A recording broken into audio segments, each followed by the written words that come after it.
Hello and welcome to a math series for teachers in the FET phase and of course everyone else who's interested in education in the country. Let's take a look at our video. When a rocket blasts off into space, its position is changing all the time. This rate of change of position relative to time is called velocity. Velocity is established by differentiating the distance function with respect to time. It is also the slope of the distance time curve. Calculus is used in two main ways. Firstly, to sketch curves of complicated functions like cubics, and secondly, to determine the maximum or minimum values for real quantities, like for instance, the maximum height of a ball thrown upwards. The intended outcomes for this lesson are using calculus to sketch graphs, solving problems involving rates of change, and finding a maximum or minimum value of a quantity.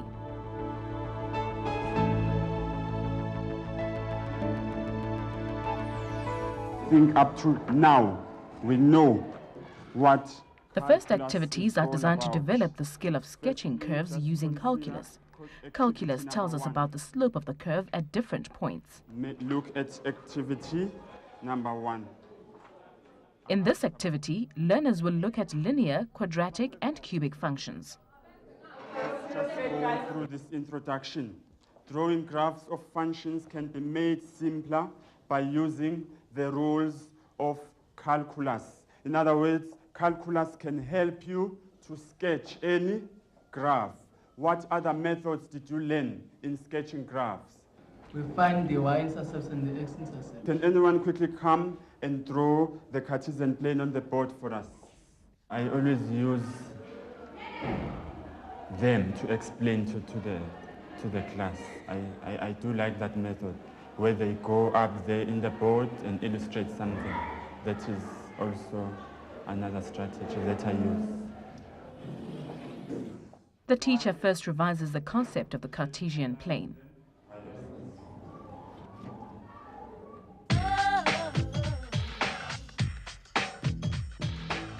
This is just an algebraic equation that you must present here in terms of a graph. So whatever you draw on the Cartesian plane represent that equation.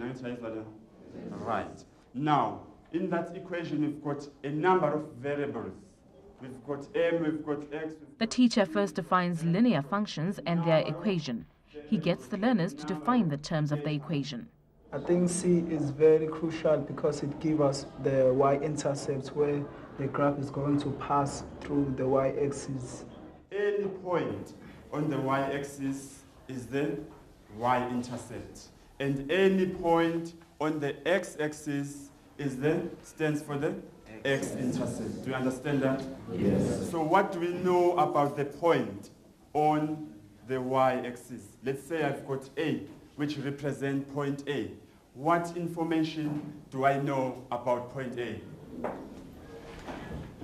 X is equal to 0. For every y-intercept point, x is equal to 0. When differentiating a linear function, you get f dashed of x is equal to m times 1 times x to the power of 0 equals m. This implies that the slope is constant and therefore that the line is straight. On a graph like this, there are no turning points and no minimum or maximum points. So now let's look at activity 1.1a and look at the function f of x is equal to 2 into 2x plus 3. Just see if you can sketch the function. Do you understand that? In this example, the learners have to determine the derivative of the function, the x-intercept, the y-intercept, and the slope at the x and y-intercepts. They also have to make a rough sketch on an axis like this one. Or we divided 6 by 4. Then you get 1, negative 1.5. Okay, so this is the x-intercept. Okay, thanks. The teacher now goes through the example with the class. We all got the same answer, is that right? Yes. Who got something different from 4x plus 6? No one. 4x plus 6. So this means, because f stands for, it represents any function. This function is in terms of x, so which also represents y equals to 4x plus 6. So if we say linear function, we mean a function which is in the form of a line. So how do we get a line? We simply have to join 2 points. By just joining 2 points, we do get a line. Now, if you look at your solution, your linear equation, which is y equals to 4x plus 6, what can you say about this 4? 4 represents the gradient of the function. What is the gradient of the function? We mean the slope of a... We mean the slope of the function. The gradient of the function is the slope of the function. So the linear function that we got is y equals to 4x plus 6. In a linear function, the slope is constant. There are no turning points and no minimum or maximum points. Given the value for y as 4x plus 6, the x-intercept will be minus 1.5 and the y-intercept will be 6. Because the slope of a linear function is constant, it will have the same value at both intercepts, in this case 4.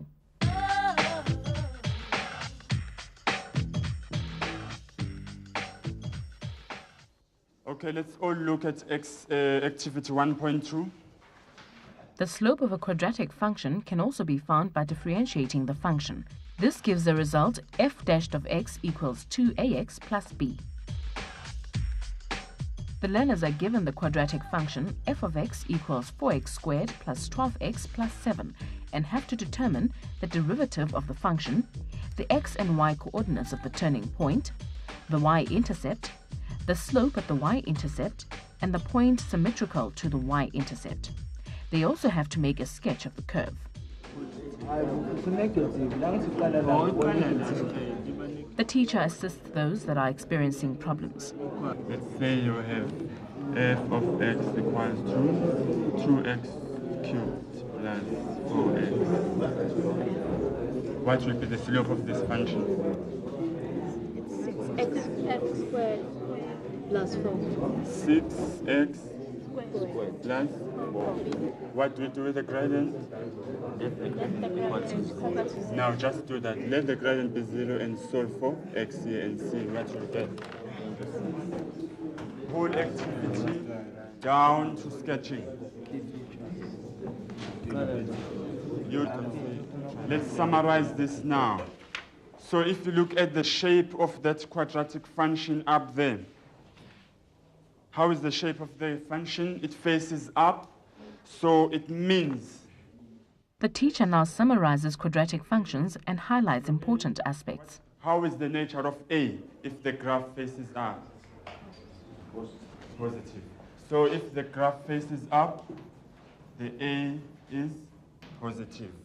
As you all know, that the gradient of the function is the slope of a function. We derive the function in order for us to get the slope of the function.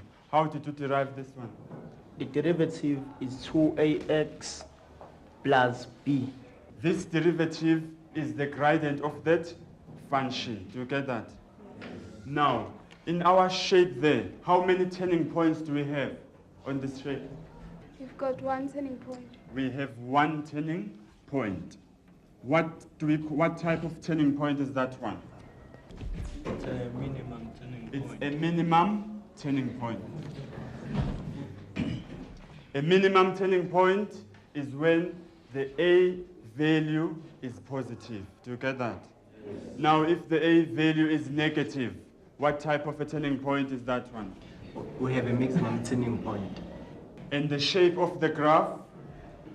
It faces downward. The graph faces downward. Now, how did they get the axis of symmetry from this function? How did they get the AOS? Let the derivative equal to 0. The axis of symmetry occurs at the turning point where the slope is 0 as it changes from negative to positive. At this point, f dashed of x equals 2ax plus b equals 0, and therefore x equals minus b over 2a. In grade 11, we just told you that the x value of the turning point is minus b over 2a. Now, using calculus, you can discover that. The slope of a cubic function can be found by differentiating the function in exactly the same way. The function is quadratic and changes direction twice. There are 2 roots and 2 points where the slope equals 0. In other words, 2 turning points. So at point A, we have a maximum turning point, and at point B, minimum turning point. Now, how is the gradient of the function at point A? The slope is 0. The slope of the function is 0. Key features of cubic functions are: the curve can have up to 3 roots, so it can cross the axis up to 3 times. It can have up to 2 turning points. The slope between the turning points will be opposite to the slope on either side of the turning points. The cubic term will dominate, so if the coefficient of the cubic term is positive, the slope will be mostly positive with a negative kink between the turning points. If the coefficient is negative, the curve will be mostly negative with a positive kink. The sign of the coefficient of x squared determines whether f of x is a minimum or a maximum. I think that in calculus, the difficult part is also in, I think they don't understand deriving the function. Now, the problem starts, why do we have to derive the function? That is the difficult thing. After deriving the function, what's next? Then it becomes a problem there. So we should also emphasize that we derive in order to see the maximum or the minimum turning point of a function.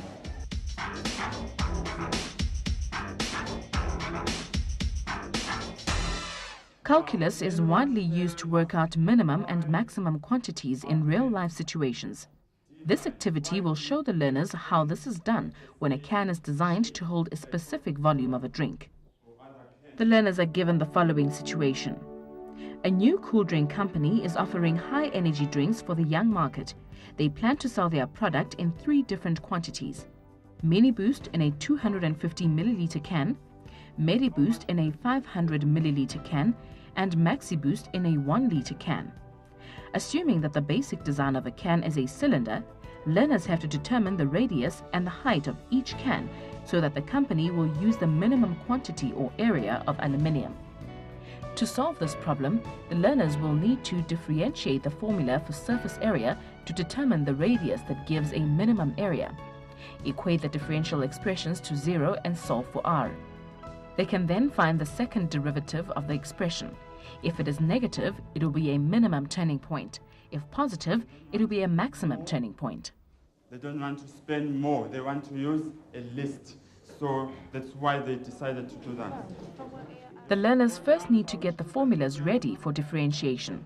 The volume of a cylinder is pi r squared h. So for example, in the case of the 250 milliliter Mini Boost can, the volume of the cylinder equals pi r squared h equals 250. Therefore, h equals 250 over pi r. A can is a cylinder. This is the formula for the surface area of the can, including the top and bottom circles. Therefore, for the 250 milliliter Mini Boost can, we get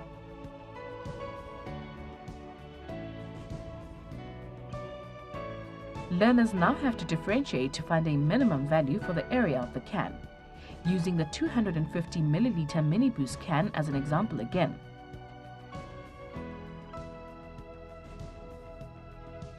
If we now differentiate, we will get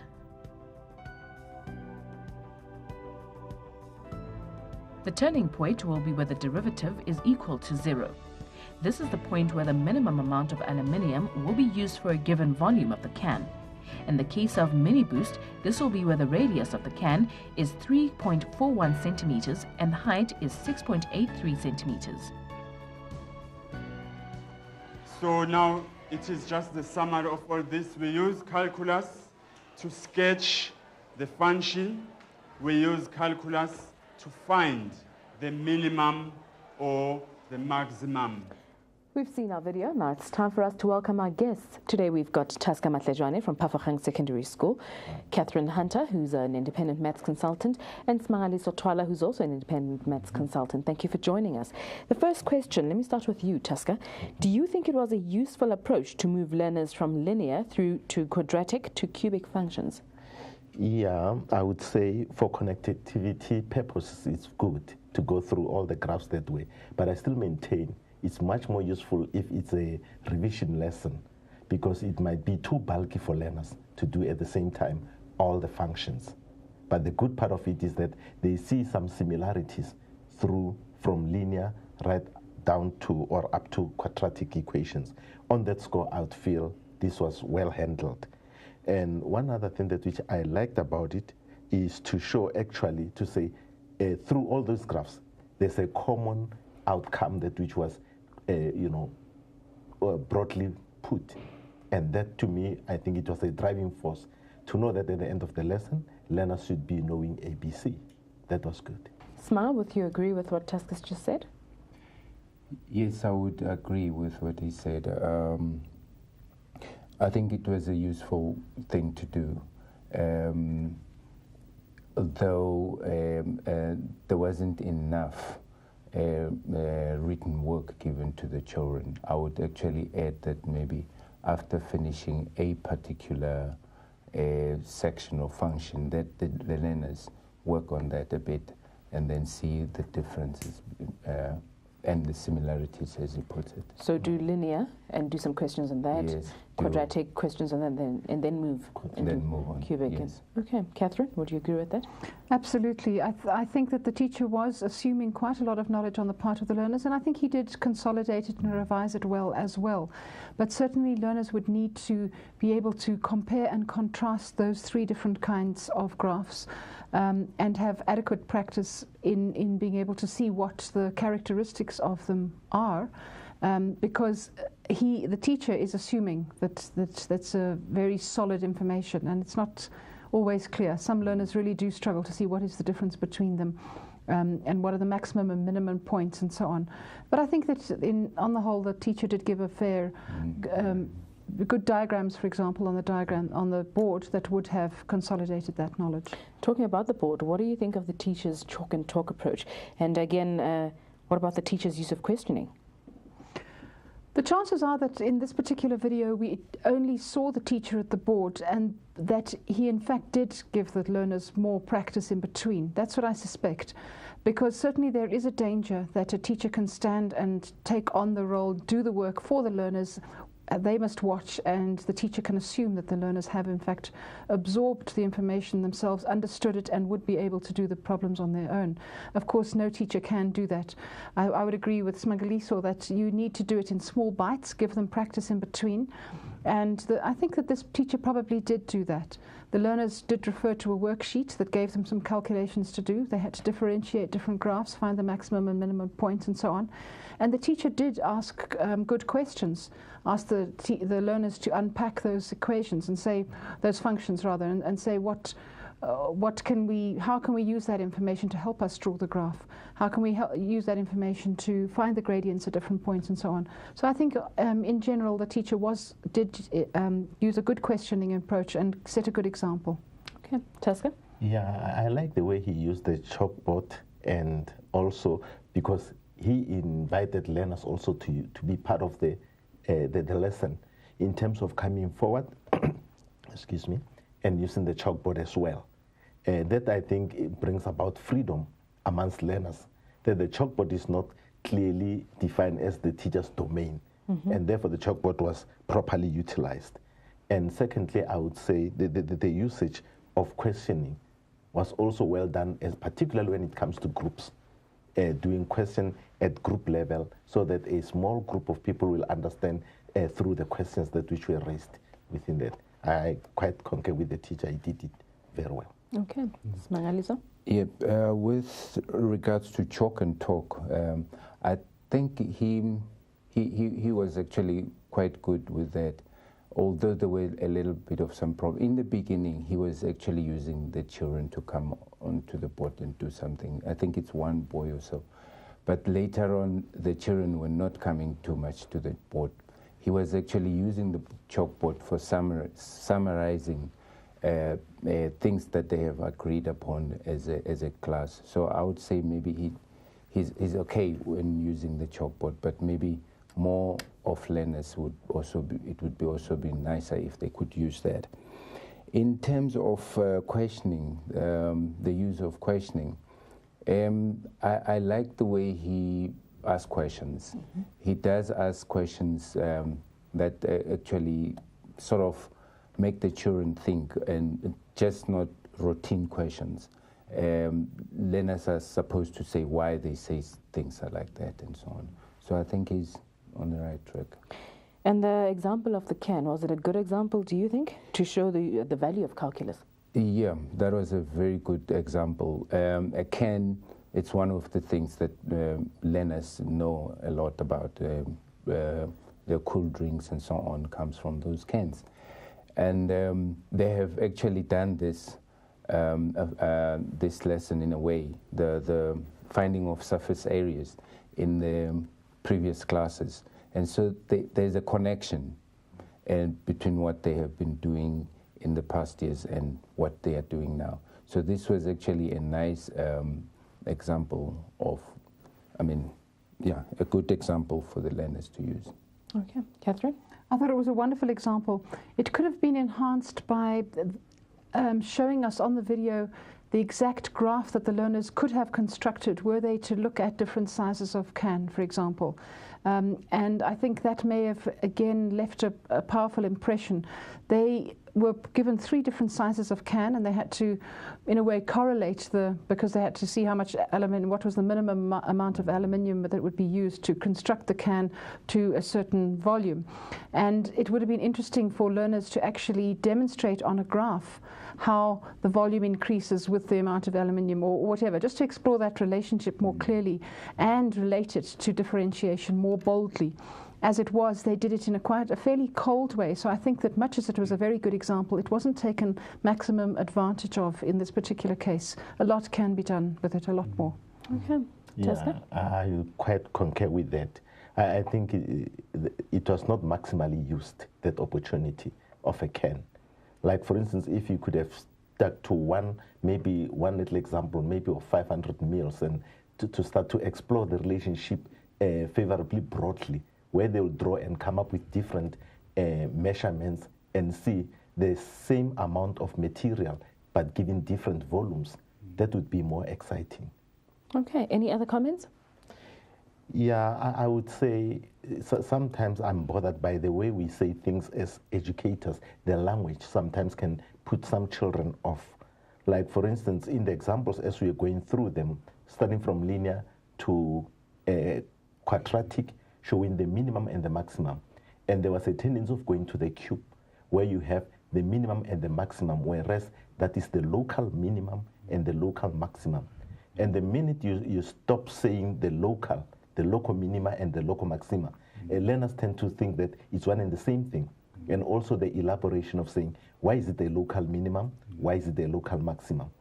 So because the quadratics and the cubes are not exactly the same. Causes confusion then to learners if it's not stated clearly. Exactly. Well, that's it for this session. Thank you very much for joining us, and thank you for watching. Do keep your eyes peeled for our next module coming up soon.